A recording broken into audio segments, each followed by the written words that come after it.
Last కూడా అందరూ వస్తారు కదా. మేడా విజయశేఖర రెడ్డి గారి నాయకత్వం, తెలుగుదేశం పార్టీకి, చంద్రబాబు నాయుడు గారికి, లోకేష్ బాబు గారికి,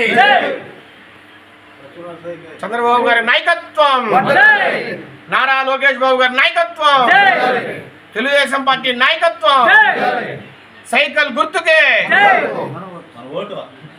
సైకిల్ గుర్తుకే మేడా విజయశేఖర రెడ్డి.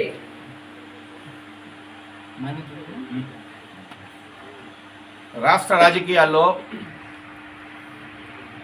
మన ప్రియతమ యువనేత, మన ఐటీ శాఖ మంత్రులు తన యువగలంతో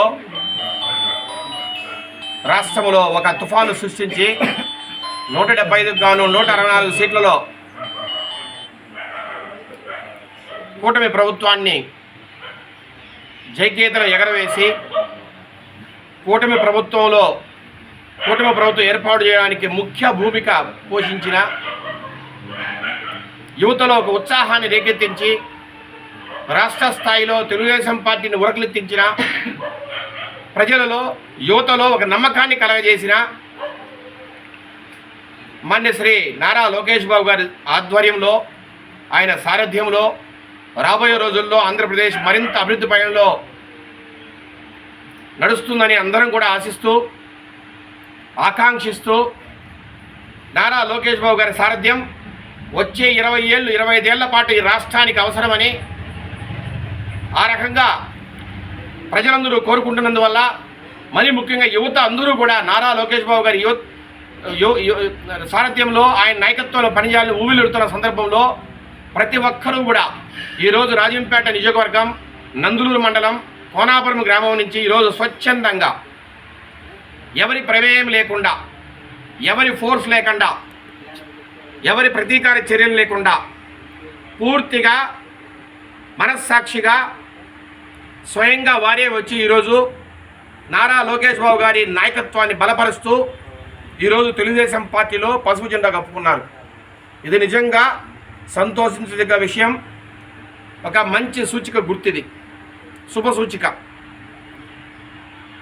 ఇట్లాగే ఈ మండలంలో కానీ రాజంపేట నియోజకవర్గంలోని 6 మండలాల్లో పూర్తిగా వైసీపీలో ఉన్న నాయకులందరికీ కూడా మేము విజ్ఞప్తి చేస్తున్నాం.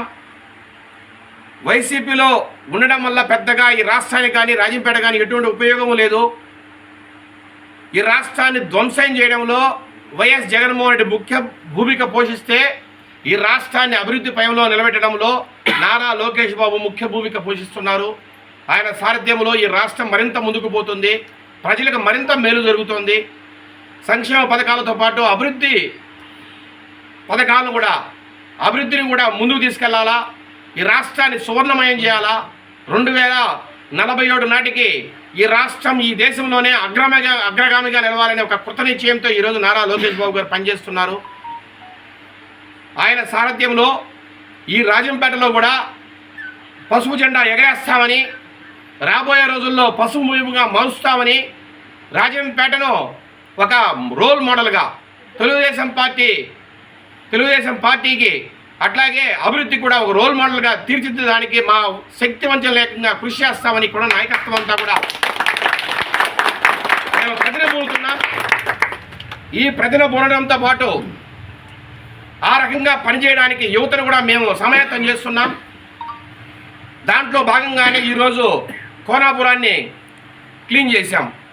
వైసీపీ జెండా కనపడకుండా కోనాపురంలో ఈరోజు క్లీన్ చేయడం వల్ల రాబోయే స్థానిక సంస్థ ఎలక్షన్లో కావచ్చు, అట్లాగే రాబోయే జనరల్ ఎలక్షన్స్లో కావచ్చు, అక్కడ పూర్తిగా ఏకపక్షంగా తెలుగుదేశం పార్టీని ఏకపక్షంగా నెంబర్ 1 స్థానంలో నిలపడానికి ఈరోజు అవకాశం ఏర్పడుతోంది. ఇక్కడికి వచ్చేసిన నాయకులందరూ కూడా ఒకే విజ్ఞప్తి చేస్తున్నాం. ఏ పార్టీ అధికారంలో ఉంటే ఆ పార్టీకి మేము మారుతాం, ఆ రకంగా మేము పయనిస్తామనే ఒక అపప్రదను మనం పూర్తిగా తొలగించాలా. రాబోయే 20 సంవత్సరాలు మనం పశుభయంగా ఉండాలా, పసుపు జెండా కింద ఉండాలా. నారా లోకేష్ బాబు గారికి మనము అందరం కూడా సమర్థించాలా, ఆయన సపోర్ట్ చేయాలని ఈ సందర్భంగా మరొక్కసారి మిమ్మల్ని అందరూ కూడా వేడుకుంటూ జై తెలుగుదేశం. నారా లోకేష్ గారి నాయకత్వం, నారా చంద్రబాబు గారి నాయకత్వం, మేడా విజయశేఖర రెడ్డి గారి నాయకత్వం.